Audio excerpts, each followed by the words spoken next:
Hello everyone, मैं हूं संदीप कुमार और आप एक बार फिर से देख रहे हो आपका अपना YouTube channel learn English with Sandeep से। एज यू नो कि लेवल 1 का जो डॉक्यूमेंट वेरिफिकेशन को लेकर ऑफलाइन शेड्यूल जारी कर दिया गया है और लेवल 2 का शाला दर्पण पर जो है एप्लीकेशन नंबर और डेट ऑफ बर्थ ये वेरीफाई नहीं हो पा रही है, रजिस्ट्रेशन नहीं हो पा रहा है। किसी कारणवश कोई एरर आ रहा है, कोई टेक्निकल एरर आ रहा है, तो जो है अनडाउटली ये एरर ख़त्म हो जाएगा थोड़े समय बाद में। और लेवल 2 के स्कोर कार्ड भी इसी वीक में जारी होने की पूरी संभावना है। देखिए, आज हम जैसे कि मैं आपको पता है कि मैं समय समय पर आपके लिए वीडियो लेके आता हूँ। आज हम बात करेंगे कि जो हमारा रीट लेवल 1 और 2 कि मैं चेकलिस्ट देख रहा हूँ, मेरे हाथ में चेकलिस्ट है, तो उसको कैसे भरें, स्पेशली रीट लेवल 2 वाले। ये video as you know I also belong to the level 2, तो मैं लेवल 2 की पार्टिकुलरली जो है लेवल 2 को फोकस करके ये वीडियो बना रहा हूँ। आगे बढ़ने से पहले मैं आपसे एक रिक्वेस्ट करूँगा कि अगर आप चैनल पर नए हैं तो चैनल को सब्सक्राइब ज़रूर कर लें, लाइक करें, किसी भी क्वेरी के लिए कमेंट बॉक्स में कमेंट छोड़ें। आपको निश्चित रूप से जहाँ तक हो सके मैं रिप्लाई करने की कोशिश करूँगा। I will do my best कि मैं आपको रिप्लाई दे सकूँ। और जो भी मेरे चैनल पर कमेंट आते हैं, मैं हर संभव कोशिश करता हूं कि सभी के आंसर दिए जाएं। तो लाइक करें वीडियो को, चैनल पर नए हो तो सब्सक्राइब कर लें और साथ में जो बेल आइकॉन है उसको भी प्रेस कर दें ताकि समय समय पर आपको इन्फॉर्मेटिव और यूजफुल वीडियो मिलते हैं। तो देखो, आज मैं आपके लिए लेके आया हूं कि हम लोग चेक लिस्ट को कैसे फिल इन करेंगे, चेक लिस्ट को कैसे भरेंगे, how to fill in check list. Okay, तो देखो मेरे हाथ में जो है ये पूरी PDF है चेक लिस्ट की। तो सबसे पहले देखो, दस्तावेज सत्यापन का जिला, जिस ज़िले में आपके डॉक्यूमेंट वेरीफाई होंगे। सबसे पहले तो आपका रजिस्ट्रेशन जब शाला दर्पण पर हो जाएगा, उसके बाद आपको मोबाइल में टेक्स्ट मैसेज के थ्रू, आपकी ईमेल आईडी पर मैसेज के थ्रू आपको बता दिया जाएगा कि कहाँ पर और किस डेट को आपको डॉक्यूमेंट्स वेरीफाई कराने हैं। तो वह ज़िला जहां आपके डॉक्यूमेंट वेरीफाई होंगे वो भरना है। जैसे मेरा अलवर ज़िला है तो मैं अलवर भरूंगा, ठीक है। अभ्यर्थी के रोल नंबर जो अपने एडमिशन जो परमिशन लेटर है उस पे मिल जाएंगे। उसके बाद देखो, क्षेत्र है अनुसूचित गैर अनुसूचित। अगर TSP एरिया से हैं तो जो है अनुसूचित, और नॉन TSP, ज़्यादातर लोग नॉन TSP से हैं, हम लोग नॉन TSP से हैं तो गैर अनुसूचित। आवेदन क्रमांक में आपको जो आपने रीट मेन का जो एप्लीकेशन फॉर्म फिल किया था उसके क्रमांक ये मांग रहा है। उसके बाद देखो, अभ्यर्थी का नाम, माता का नाम, फिर जेंडर लिंग मेल या फीमेल, अब देखो इसमें है 12th परीक्षा का माध्यम। तो आपको 12th परीक्षा आपने किस माध्यम से दी थी, इंग्लिश या हिंदी, तो आपकी मार्कशीट पे ये मिल जाएगा। वैसे आपको पता भी होगा कि हमारा मीडियम क्या रहा था। और स्नातक परीक्षा का माध्यम, मेरे दोनों ही हिंदी से हैं तो मैं हिंदी भरूंगा, है ना। इंग्लिश, हिंदी और अदर, तो या तो इंग्लिश होगा या हिंदी होगा। ज़्यादातर का मोस्टली स्टूडेंट्स का हिंदी है तो हिंदी आ जाएगा, ठीक है। फिर आगे चलते हैं। ये जो है चेकलिस्ट भाग प्रथम, इसमें देखो एक तरफ सीरियल नंबर है, फिर दस्तावेज, प्रमाण पत्र और अभ्यर्थी के उपयोगार्थ। अभ्यर्थी के उपयोगार्थ में जो दे रखा है संलग्न संख्या और संलग्न जो है स्व प्रमाणित, हाँ या नहीं, ठीक है। तो देखो ऑनलाइन आवेदन की प्रति, ठीक है। ऑनलाइन आवेदन की प्रति यानी जो आपने रीट मेन का फॉर्म भरा था उसकी प्रति यहाँ पर लगानी, ठीक है, वो लगेगा। अब इसमें संलग्न संख्या 1 हो जाएगी, ठीक है, 1 हो जाएगी। और फिर संलग्न जो है स्व प्रमाणित, और फिर आपको उसकी फोटोकॉपी जिरोक्स, ठीक है, उसमें सेल्फ अटेस्टेड, और उसमें हाँ या नहीं, हाँ है लगाई है या नहीं है, उसमें आप हाँ या नहीं लिखो, ठीक है। तो संलग्न संख्या इसमें आपको 1 भरना है। और फिर यहाँ पर जो है आपको जो है हाँ भरना है, क्योंकि आपको लगानी है टेस्ट, खुद के द्वारा टेस्ट की गई कॉपी लगानी है, छाया प्रति। फिर देखो विस्तृत आवेदन की प्रति, ठीक है। तो अब इसमें जो है आपको जो आपने स्क्रूटनी डिटेल्ड कम स्क्रूटनी फॉर्म जो भरा था उसकी जो है उसको लगाना है, तो ये नंबर 2 हो जाएगा। और फिर उसकी छाया प्रति हाँ या नहीं में लिखना है, ठीक है, यानी 1 फिर हाँ, 2 हाँ, ठीक है। आधार कार्ड की प्रति 3, सीरियल नंबर 3, और फिर उसकी फोटोकॉपी हाँ, ठीक है। अच्छे से समझ लेना, ये बहुत ही महत्वपूर्ण फैक्ट्स हैं, छोटे छोटे फैक्ट्स हैं जो हम गलतियां कर देते हैं। उन गलतियों से कैसे बचा जाए, मेरा मैक्सिमम प्रयास यही रहता है। आज का वीडियो कुछ बड़ा हो सकता है लेकिन इसे पूरा देखें। माध्यमिक परीक्षा की अंक तालिका व प्रमाण पत्र की प्रति, यानी जो आपकी 10वीं की जो मार्कशीट है वो नंबर 4 हो जाएगा और उसका सर्टिफिकेट नंबर 4 हो जाएगा। अटैच है तो कैसा भी है, अटैच है या नहीं है।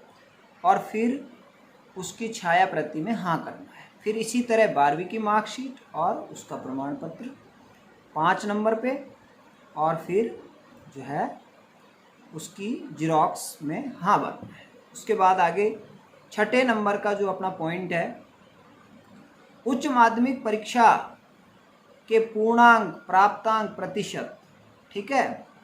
तो उच्च माध्यमिक यानी जो है 12वीं में जो है टोटल मार्क्स, मैक्सिमम मार्क्स कितने थे, और ऑब्टेन्ड मार्क्स यानी आपने कितने प्राप्त किए, और प्रतिशत आपका क्या रहा, ठीक है। उसके बाद देखो नंबर 7, इसमें टोटल आपको लिखना है, यहाँ पे प्रतिशत लिखना है, ऑब्टेन्ड मार्क्स लिखने हैं, मैक्सिमम मार्क्स लिखने हैं, ठीक है। उसके बाद देखो इसमें आपको संलग्न संख्या और हाँ करने की आवश्यकता नहीं है, ठीक है ना, क्योंकि आपने ऊपर लगा रखी है। स्नातक समकक्ष परीक्षा के समस्त वर्षों सेमेस्टर की अंक तालिका और उपाधि की प्रति, तो इसमें आप नंबर को बढ़ाते जाएं, है ना, 1 2 3 4 5, ये 6 नंबर आ जाएगा, ठीक है। 6 नंबर में नंबर 6 और हाँ भरें। और तीनों वर्ष के ग्रेजुएशन जो आपने की है, चाहे बीएससी करी है, चाहे बीए की है, बीकॉम करी है, तीनों वर्ष की अंक तालिकाएँ और जो डिग्री है या आपके पास जो प्रोविजनल सर्टिफिकेट है उसकी जीरोक्स यानी फोटोकॉपी आपको लगानी है। उसके बाद देखिए ये स्नातक या समकक्ष परीक्षा के पूर्णांक।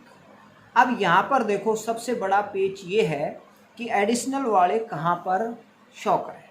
तो इसमें आपको करना क्या है, स्नातक या समकक्ष, इसमें आपको पूर्णांक भरने हैं 600 प्राप्तांक एडिशनल वाले की जो मार्कशीट है उसके अकॉर्डिंग, और यहाँ प्राप्तांक भरने हैं और प्रतिशत भरना है, और इसमें नंबर सीरियल नंबर बढ़ा करके और इसमें जीरोक्स पे टिक करेंगे क्योंकि जीरोक्स लगाएंगे।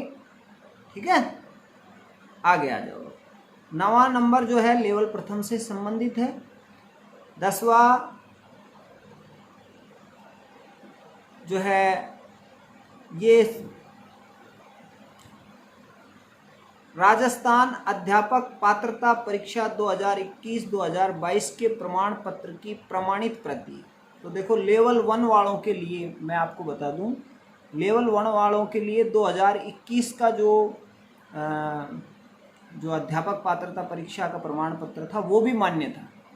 तो किसी का 22 में रह गया तो वो 21 के बेस पर जो है 21 वाले को लगाएगा। ठीक है ना, ये है बात। आगे देखो, अब उसके बाद राजस्थान अध्यापक पात्रता परीक्षा उत्तीर्ण लेवल प्रथम लेवल द्वितीय दोनों स्तर में।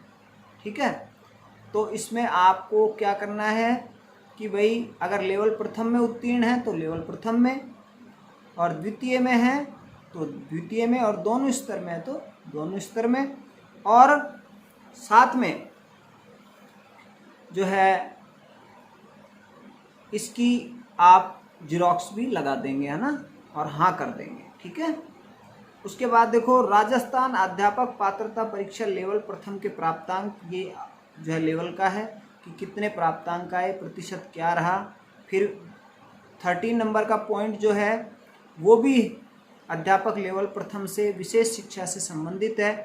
फिर जो 15 नंबर का है वो भी लेवल प्रथम विशेष शिक्षा के लिए है। फिर जो है 16 नंबर का है वो ये कह रहा है कि विशेष शिक्षा के पद हेतु आरसीआई द्वारा इशू किया गया जो सर्टिफिकेट है उसमें उसको जो है वो लगाएं। ठीक है, आरसीआई भारतीय पुनर्वास परिषद के द्वारा जारी किया गया प्रमाण पत्र आपको लगाना है। ठीक है, उसके बाद आ जाओ मूल निवास प्रमाण पत्र की प्रमाणित प्रति।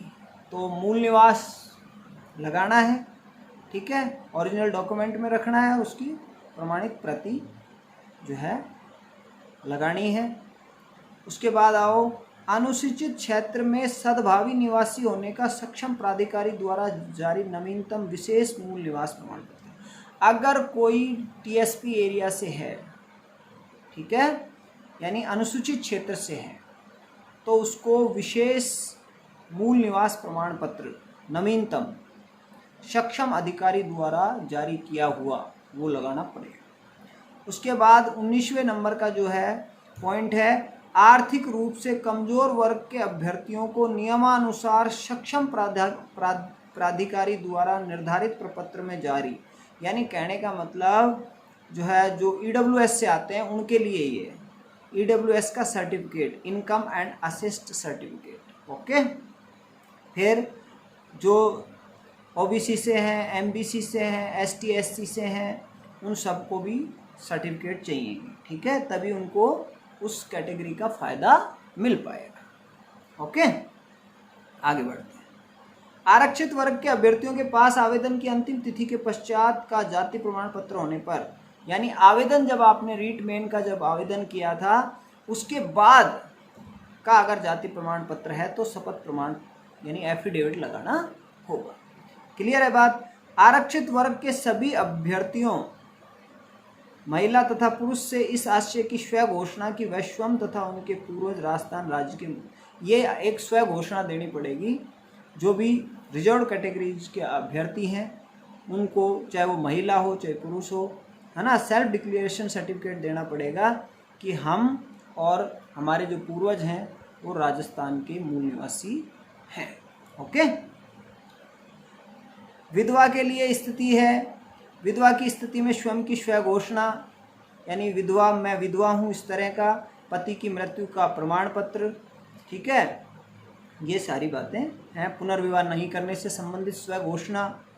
24 में अगर तलाक हो गया है, ठीक है, तो जो है जो डिवोर्स हुआ है उस मतलब आदेश की प्रमाणित प्रति आपको लगाना पड़ेगा, ठीक है, और आज दिनांक तक दोबारा से विवाह नहीं करने की घोषणा। उसके बाद देखो संतान संबंधी स्व घोषणा।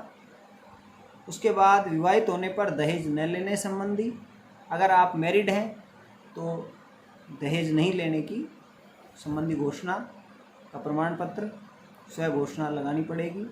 उसके बाद भूतपूर्व सैनिक होने पर सेवानिवृत्ति सक्षम प्राधिकारी द्वारा मतलब आपको एनओसी लानी पड़ेगी।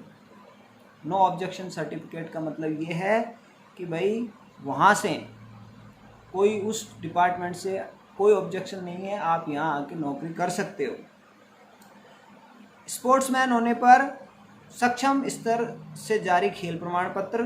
दिव्यांग होने पर वही है जो है मेडिकल बोर्ड द्वारा प्रदत्त निःशक्तता का प्रमाण पत्र, डिसेबिलिटी का। उसके बाद आप आपराधिक प्रकरण न होने का मतलब आप पर आपराधिक प्रकरण नहीं है तो वो आपको मतलब आपराधिक प्रकरण नहीं होने का स्व घोषणा प्रमाण पत्र देना होगा, और है तो जो है एफआईआर की स्व प्रमाणित कॉपी लगानी पड़ेगी।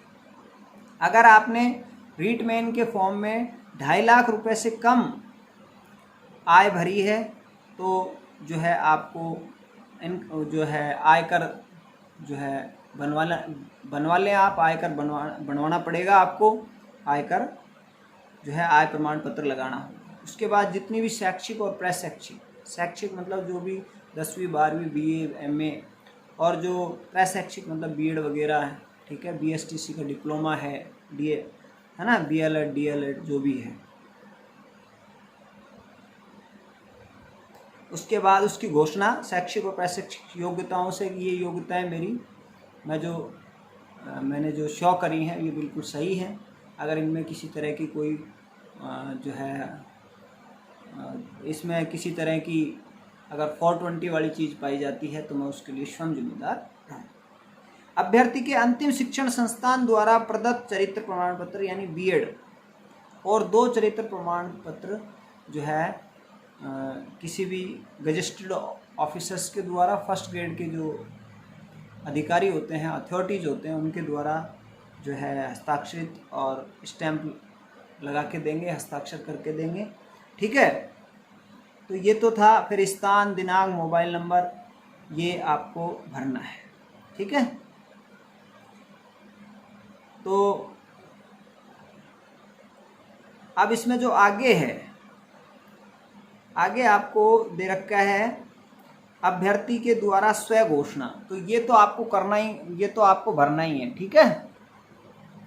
क्या कि मैं अपना नाम, फिर मैं किसका पुत्र हूँ या किसकी पत्नी हूँ या पुत्री हूँ या पति हूँ, उम्र इतनी, जाति ये, निवासी ये, व्यवसाय ये, और ये खुद के हस्ताक्षर आपको करने हैं।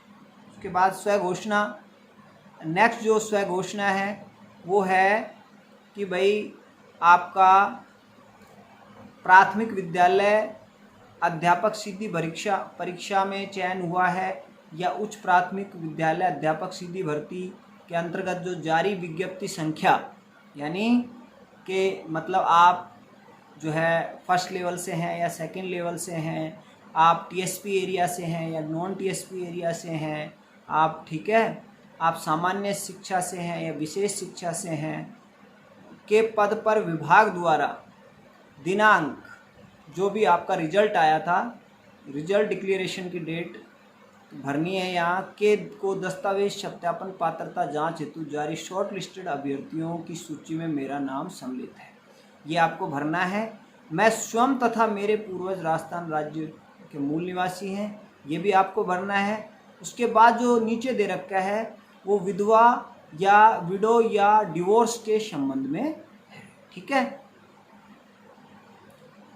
उसके बाद ये है संतान संबंधी 1/6/2002 यानी 1 जून 2002 तक जीवित संतानों की संख्या बतानी है, ठीक है।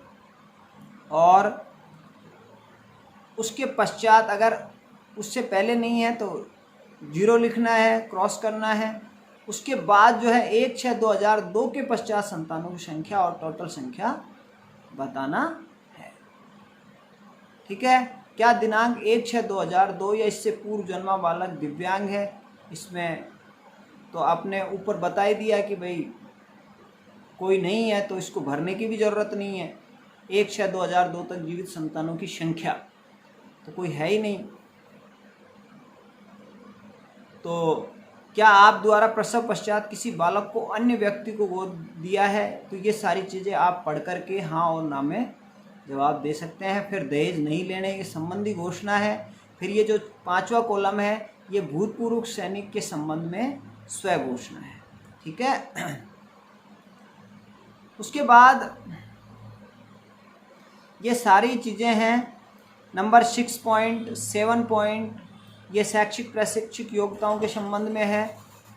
और दूसरा है कि भाई मेरे विरुद्ध किसी प्रकार का कोई आपराधिक प्रकरण विचाराधीन लंबित नहीं है। तीसरा है कि मैं धूम्रपान नहीं करूँगा, है ना। और फिर अगला है 9वां है कि मैं शपथ लेता हूँ, सत्यनिष्ठा से प्रतिज्ञा करता हूँ कि भाई भारत विधि द्वारा स्थापित भारत के संविधान के प्रति श्रद्धा और सच्ची, ये इस तरह से आपको। और फिर उसके बाद अगर कोई प्रकरण है तो 10वें पॉइंट में आपको लंबित प्रकरण है आपराधिक तो उसका विवरण देना है और अभ्यर्थी के हस्ताक्षर, नाम, एप्लीकेशन नंबर और रोल, ठीक है। और ये जो है एक चीज़ और है इसमें, देखो सबसे इम्पोर्टेंट जो चीज़ है वो स्व सत्यापन। फिर से आपको ये जो है खुद का डिक्लेरेशन है और फिर हस्ताक्षर करेंगे, अभ्यर्थी का नाम और सादे कागज़ पर टाइप करें, जो लागू हो उसको भरें तथा लंबित निर्णीत समस्त आपराधिक प्रकरणों का समस्त विवरण अंकित करें, ठीक है। तो यानी कि ये सारे जो है सारी चीज़ें स्व घोषणाएँ आपको जो है तैयार करके रखनी है। तो आज के लिए इतना था। ये थोड़ा जो आज का वीडियो है ये थोड़ा बड़ा हो गया। मैंने अपने स्तर पर इसको अच्छे से समझाने की कोशिश करी है। फिर भी अगर आपको कोई समस्या हो तो आप जो है कमेंट बॉक्स में कमेंट कर दें कि सर मुझे ये समस्या आ रही है, कृपया इसका समाधान बताइए। तो निश्चित रूप से अनडाउटेडली मैं आपकी समस्या को दूर करने का हर संभव जो है प्रयास करूँगा। तो मैं अंत में यही कहूँगा कि आप जो है मुझसे जुड़े रहें। अभी तक आपने अगर मेरे चैनल को सब्सक्राइब नहीं किया है तो सब्सक्राइब कर लें, लाइक करें, क्वेरी के लिए कमेंट बॉक्स में कमेंट डालें और इस तरह जो आप मुझे प्यार दे रहे हो इसी तरह का प्यार आप हमेशा मेरे साथ बनाए रखें। जय हिंद, जय Bharat, thank you very much. एक बार फिर से नेक्स्ट वीडियो में आपसे मुलाकात करूँगा, तब तक के लिए बहुत बहुत